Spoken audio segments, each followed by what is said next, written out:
This is the Mind Body Detox Podcast, where we discuss all things integrative health and wellness, interviewing folks from all over the world, sharing insights and wisdom on how to live a healthier life in mind, body, and spirit.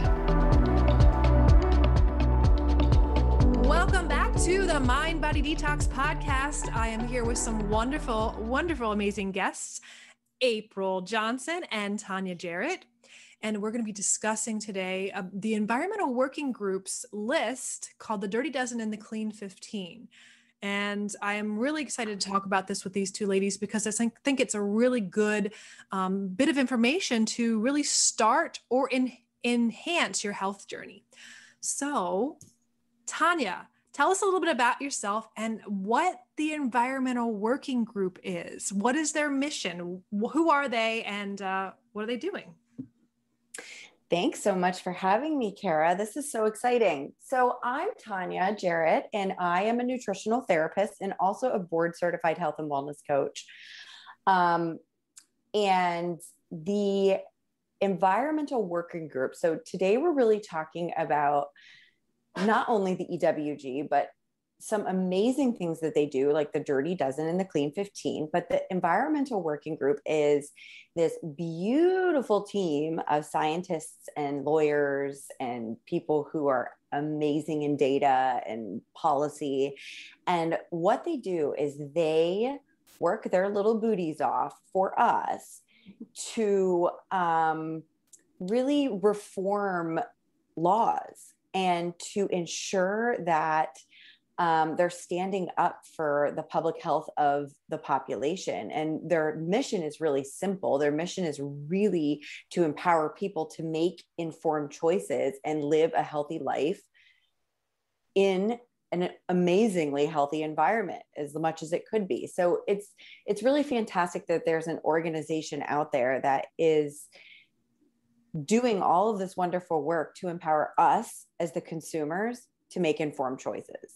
It's awesome. It really is amazing.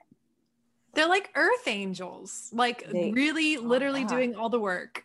But are they global, or is it national, or do you know about what scale are they working on? So it is on a national scale. So they basically take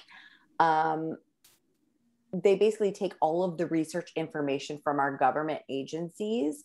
And I'm saying that they're national only because they do take information from like the USDA and the FDA. I do not think that they cross country lines. So they take this information from the USDA and the FDA and they compile it into information that consumers can understand. Which is really cool, because that's telling me right there that our own government is not even protecting us as consumers. So other than, I know their studies and the compiling the research, and we're going to talk about the Dirty Dozen, the Clean 15. Are there anything else, like as far as services or resources that they have that are available that are really helpful, and how to navigate looking for those? Yeah. There's a lot. So if you ever go to their website, which is EWG.org, you'll see that they have multiple areas of focus. So it's like toxic chemicals and personal products and family health, household products, even down to food and water and farming and agriculture.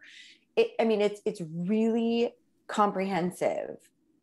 And it's fantastic. They have the Dirty Dozen and Clean 15, but then they have these databases where you can look up, how clean your products are and is your water safe? That's power. I love it. I really love it. I wish I could take every single person that works for that organization and do something special for them. I think what you're doing now is just educating people about it, because I think you guys are also doing your work as nutrition angels on this planet, because I think that we all have something to do to help the population, the community, our world. And of course, they're doing the toxic chemical research work. But I think you're doing enough for that, because I think when I was new to this, it was amazing, like the wake-up call. And it was very empowering. So I'm excited to have April introduce what the Dirty Dozen is, especially for the yearly guide. It's it changes every year. So April, tell us a little bit about that and introduce yourself, of course, first. Tell us who you are. Sure. I'm April Johnson, and I'm a applied functional medicine certified practitioner, functional medicine health coach, and an integrative nutrition health coach. And I'm very passionate about helping women identify the root causes of their health issues. And yeah, let's talk a little bit about the yearly Dirty Dozen Clean 15 list. So yes, this actually does come out every year. It's get updated. And this list is something that I actually refer to every single one of my clients. Because unfortunately, the produce that is being conventionally raised is heavily sprayed. And we're talking like your strawberries, your apples, even some of like your kale was, I think, one of the newest ones that actually was put on the list was kind of crazy to me. But it's a really great guide for you to follow if you really want to go to more of a clean eating. But it also helps too for people who can't necessarily always buy organic everything. They can, go off the Clean 15 list, which is things that you can buy non-organic because it's not so heavily sprayed. So it's a very great, wonderful guide for, again, to stay follow clean eating, but then on a budget, because a lot of people do have to watch how much they spend. So that comes out every year, and it's an amazing guide. So I totally refer it to my clients. April, I love how you're talking about clean eating. When I was new to my health journey, when I had someone say clean eating to me, I was like, okay, so I'm going to eat all fruits and vegetables and get rid of meats. I had this idea of what clean eating is. So I think it's really, really cool to have this almost like a next level of using the Dirty Dozen Clean 15 to really start to clean up the diet a little bit more. You're talking about getting rid of these toxins, these pesticides, and things that are on the vegetables and the fruit. Well, the Dirty Dozen Clean 15 that comes out every year, we're going to give you guys in the show notes, the website to go and look at that and download that as well. But I want to ask Tanya a little bit more about how that information is compiled. How do they come up with that Dirty Dozen Clean 15 every year? Yep. So going back to the samples the USDA and the FDA, they do an analysis on fruits and vegetables. They take samples and they analyze the pesticide contamination, but then nothing's really done with that information. So what happens is the environmental working group comes in, they sweep in like the angels they are, and they take that information and they're able to put it into consumer-friendly lists. And I think they use, don't quote me on this, you can look on the website, but I think it's the top 45 most popular fruits and vegetables. So they really, there's a specific number of, fruits and vegetables that they look at, and then they compile the information on those specific fruits and vegetables. And what blows my mind from a nutrition perspective is that scientists know that when there's 2 or more pesticides, the combination of them can be more potent than pesticides individually. So right there tells you that there's so many inadequacies in our food system. And it's no wonder that other countries have banned these toxic pesticides, but for some reason here in the US, they're still allowed. There's just a lot of gaps that need to be filled in still. And the EWG works pretty darn hard to, let us know where those gaps are so that we can make good decisions. So for the consumers, the information is going to be giving us more empowerment to eat better, to eat cleaner. How does that affect, us on when we are not eating the Dirty Dozen and the Clean 15? I'm curious a little bit about that. We're looking at the FDA and what you were saying about they compile the information, but they don't really do anything with it. So I'm curious, how did we get to this position where we know it's harmful for us versus not harmful?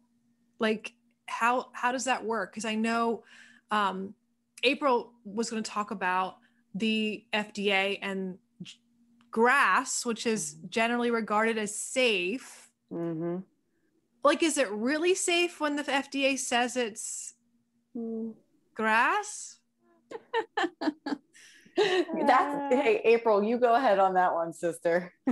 No, not really. And that means, honestly, it's like not really tested. And, what they generally recognize as safe, maybe in small amounts too, which could, but unfortunately, if we're eating, like continuously eating food that has a huge amount of pesticides or insecticides on it, that's not a minuscule amount. And even in our water, that's not a little amount. And unfortunately, it's just not very well regulated. Even food colorings. Yeah. Food colorings. Yes. Like, a little bit of red 40 won't hurt you, but that is everything. Maybe it's safe in a little bits, but yeah. No. Yeah. That's the problem. You were talking about how this can contribute to our hormones and disrupting all of that. And I think that's a really big mess. I don't think we're really fully aware unless we are somewhat into some sort of healthcare either background, or we've dive into it a lot, or we've had particular issues with our own hormones. I don't think we actually look at it until it's a problem. Mm-hmm. Can you tell us a little bit about hormone disruptors and pesticides and how that contributes to issues in male and female? Yeah. Well, yeah. I mean, the chemicals that are being used, the ingredients in those, the insecticides, pesticides, even glyphosate, they contain endocrine disrupting chemicals. And what that will do is actually disrupt our hormones. It can either deplete them, it can mimic them, it can create extras. This is something that I actually see a lot even in my female clients who are dealing with like estrogen dominance per se, or PCOS, because they are taking in all these xenoestrogens. And it's not just from food, but we're talking products that we're putting in our skin. Our skin is a big giant mouth. That's what they taught in my school. Like everything that we put on it, like literally it soaks in, it goes into your bloodstream. Things that we're using, washing with our hair, and even our household products, sunscreens, things like that. They are containing all of this excess estrogen, and it is really screwing up hormones, and it's creating hormone imbalances, which is creating a huge problem, not only in women, but we're also now seeing this in men. So you said two words there that popped out at me: xenoestrogens. So xenoestrogen, of course, I think about, like, you remember the Princess Xena, like in the 90s show, like I think xenoestrogens, like I know it's xenoestrogens, but I always think of like Princess Xena. I think it's not even spelled the same way, but that's what I think about. So can you tell everyone what xenoestrogens are, in case they've never heard of that term before? Well, the xenoestrogens is going to be all of the endocrine disrupting chemicals that are in those products, like not only in the food, but like in a lot of the cosmetics, in the hair care products. So they're like mimicking estrogen. Yes. Basically, that's okay. So they're like almost similar in molecular structure. Yeah. So they can actually mimic, but they can also create other imbalances as in depleting them as well. So unfortunately, there's just those xenoestrogens are in a lot of those products. And when women are, lathering themselves in it, or, using a lot of them, it is actually impacting their hormones and creating more estrogen, which can create a really big issue. Oh yeah. Super emotional, cry at everything. Like, and I'm sure like a lot of other things, but I know that like for me, I know when my estrogen level's high, I'm like super emotional about things. But you were talking about lathering things all over your body that have chemicals that your skin is like a mouth and you're absorbing it. I was remembering back in the 90s, I got this sugar scrub wax. And I remember it was one of those things that was like a infomercial, like this thing is so natural, you can eat it. And like, that was like one of the first times that concept of not putting something in your body unless you could eat it was like introduced to me in the 90s. And I feel like it still isn't very commonly known, maybe more so now, but I just was thinking about that, like lathering on this sugar scrub. And I was like, yeah. And then I'm like licking it off the the popsicle, the huge popsicle stick. I'm like, this, you can eat this. Yes. But anyway, you're talking also about glyphosate. Okay. Yeah. Glyphosate. Can you tell us what glyphosate is? Sure. So glyphosate is the active ingredient. Glyphosate. Am I saying it wrong? Glyphosate, I think that's how you pronounce it. I think there's I want to make sure ways that I'm saying it right, because I've read the word, but I've never said it out loud. So yeah, I think that's how it's pronounced, but it is the active ingredient in Roundup. And that is what's, being used not only on the big agricultural fields, like for the GMO crops that are being raised, but also that's being used to spray, for weeds around your home. Mm-hmm. And this ingredient is endocrine disrupting, but also has been now shown to be causing non-Hodgkin lymphoma. Wow. So it's a ingredient that I would literally stay away from. I want to ask you this question, but we're not going to answer it because I think we need to do this in another podcast. But I have to say, because my monkey mind's in this whole thing with glyphosate, you know what it is, right? So, I was very well. So I have a gluten sensitivity, but I'm not celiac. So I had a really interesting thought of connection with, they spray so much of the wheat with glyphosate. Yes. All right. Yes. With the Roundup stuff. And I got imported organic French bread to make French toast. I was like, I wonder if I could eat organic bread that's non-GMO and not sprayed, whatever. And honestly, I didn't really have an issue with it. So I would love to talk more about this on the gut health and talking about this connection, because I think there are people out there that this may be a theory that maybe it's just the glyphosate. Yeah, I'm saying it right. Anyway, yeah. I just wanted to put that in there because that'd be a really cool topic to go into in another podcast. So it would be. Yeah, that's going to be a really good one to go in depth.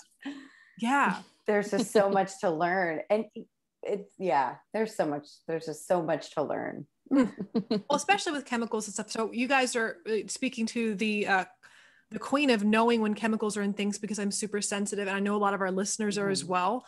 So I think, and even if people aren't aware that they are, this awareness that maybe there is something that is affecting their hormones or these things that they're eating. So I think this is really great to share this information.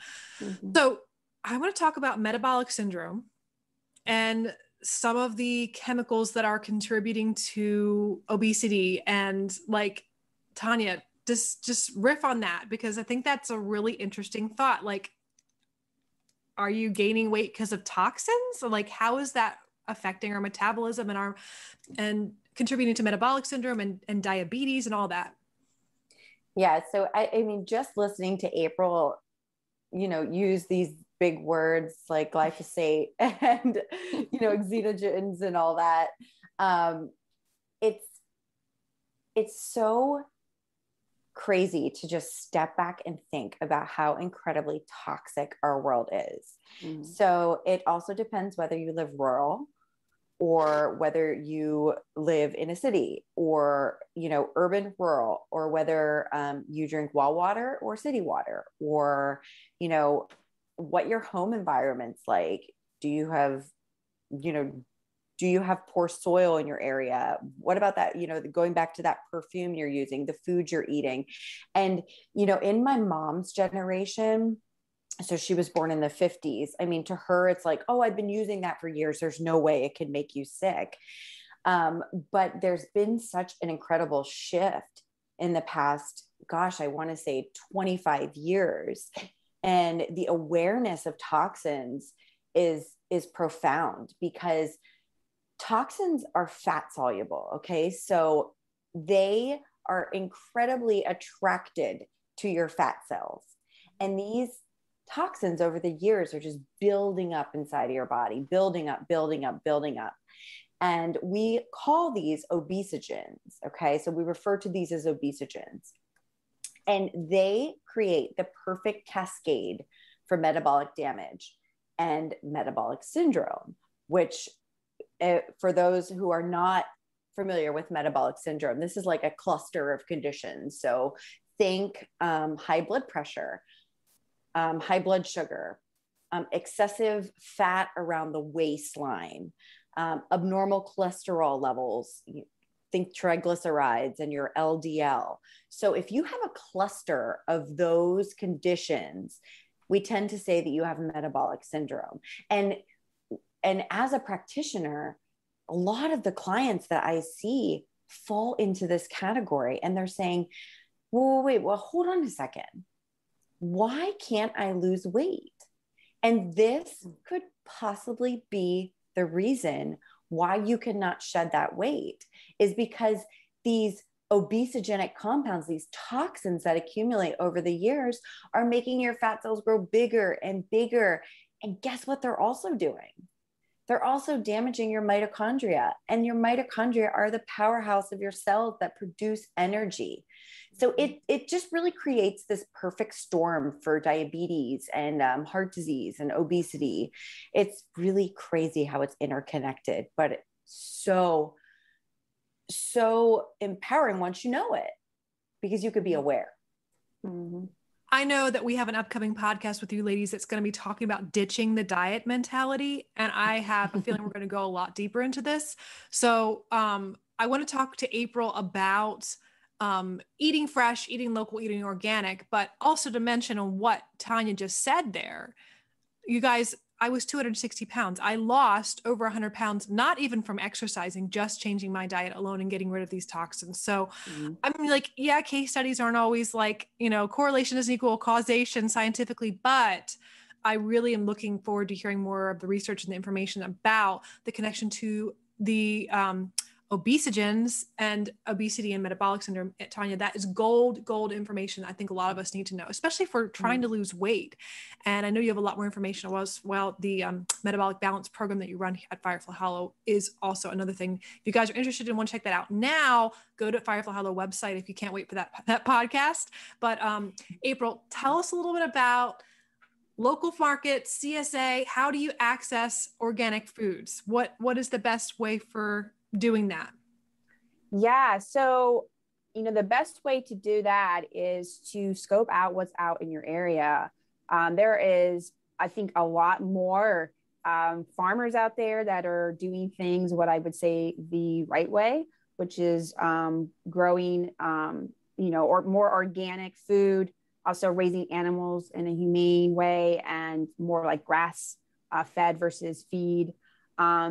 And there's a lot of them are doing the CSAs where you can sign up and you can receive, I guess, depending on what their programs are, but you can actually get a really great amount of really fresh organic food throughout the summer. But if you are looking for like a really great resource that I do tell my clients, if you're like not being able to find something in your area, go to localharvest.org and put in your address, put in your zip code, and it will actually pull up all of these wonderful places that you can go and get food. The farmer markets, CSAs. I think they even have restaurants and stuff like that. They do farm to table, but it's a really great resource to help you connect with someone that you can get food that's cleaner and more organic. So we got Pinterest boards we're going to share with you guys in the show notes related to this, how to get to your localharvest.org. We're going to give you that as well. And yeah, honestly, I would recommend totally going and getting pasture grass-fed beef from a local farmer, any sort of meat, if you guys have access, and have a big, humongous storage freezer. Like it's so worth it. It really is. It's so worth it. The taste alone of high quality meats, high quality animal proteins, it doesn't compare to conventional. The taste is phenomenal. Absolutely phenomenal. No, I totally agree with that. And I actually get all of my meat locally. I connect with my farmers. And that's another thing that you can do too. When you actually connect with farmers, please have a conversation with them and ask how they take care of their animals or how they raise their crops. I think that's a really important conversation to have. But I do that out here with all of the farmers that I connect with. And I have multiple freezers that is full of frozen meat. So, yeah. So if I connect with my local farmer, just real basic, what questions will I ask about how they raise? Like what would be common things to ask them? Yeah. What are the right answers, so to speak? What am I looking for that the right answers? Like, yes, that's what I want. You know, for me personally, like I don't really want animals that have had any feed. Unless some do towards the end, they do like the grains and the feed to, you know, kind of push the weight thing and that.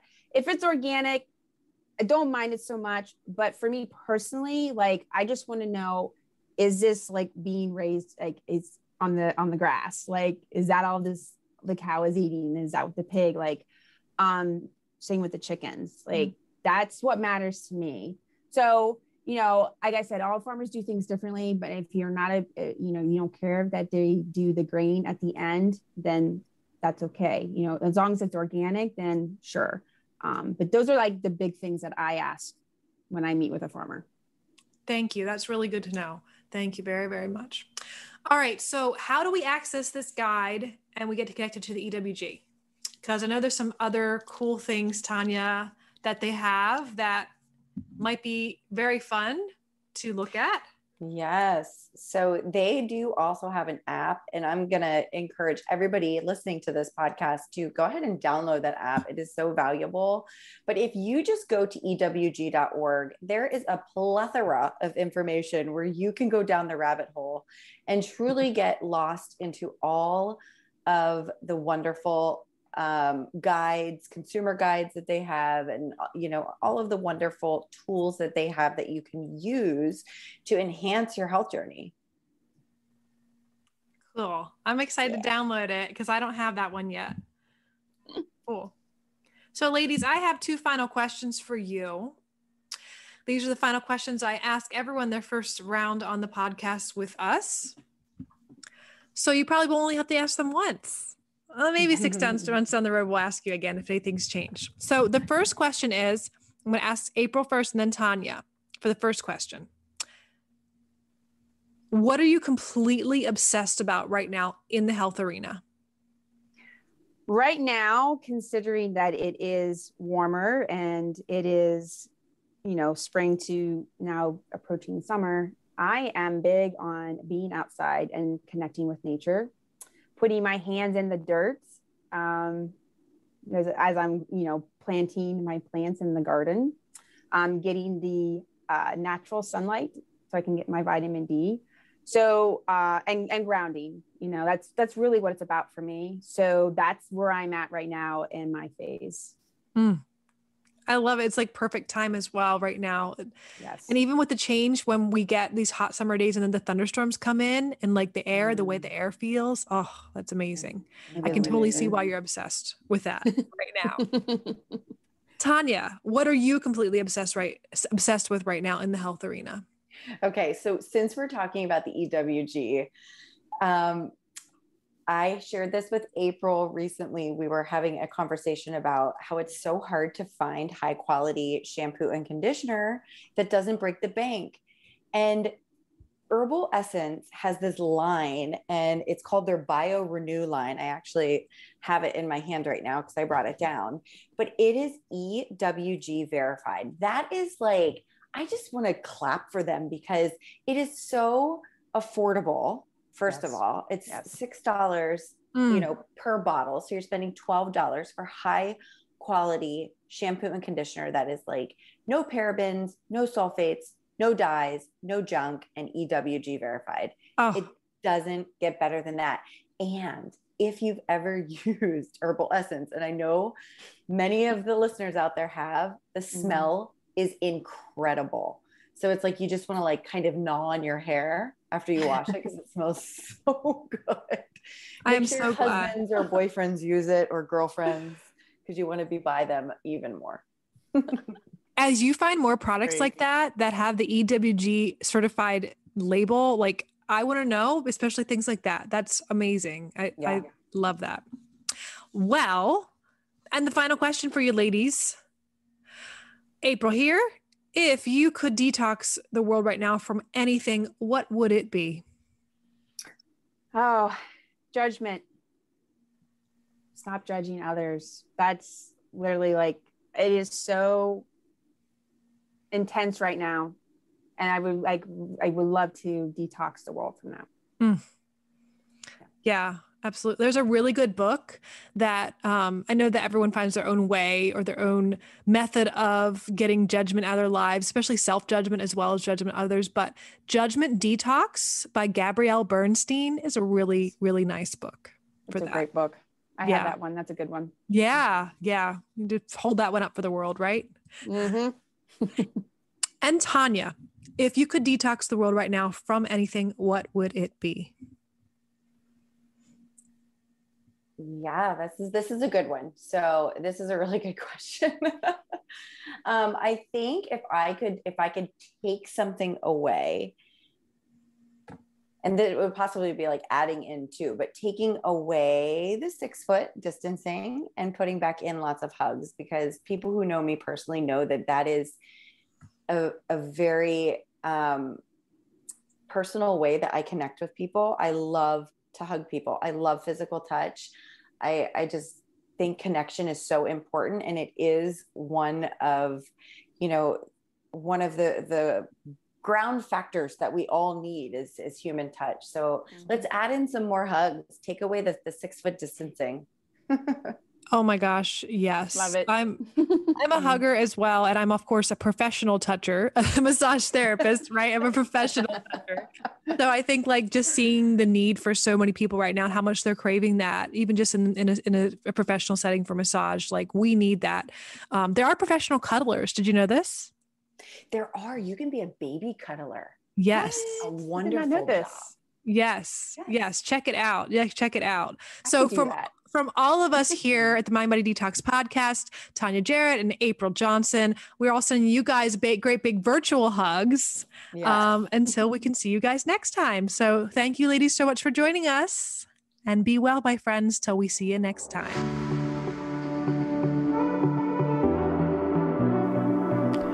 Thank you for listening to the Mind Body Detox Podcast. We wish you wellness and health in your mind, body, and spirit. And be well until next time, my friends.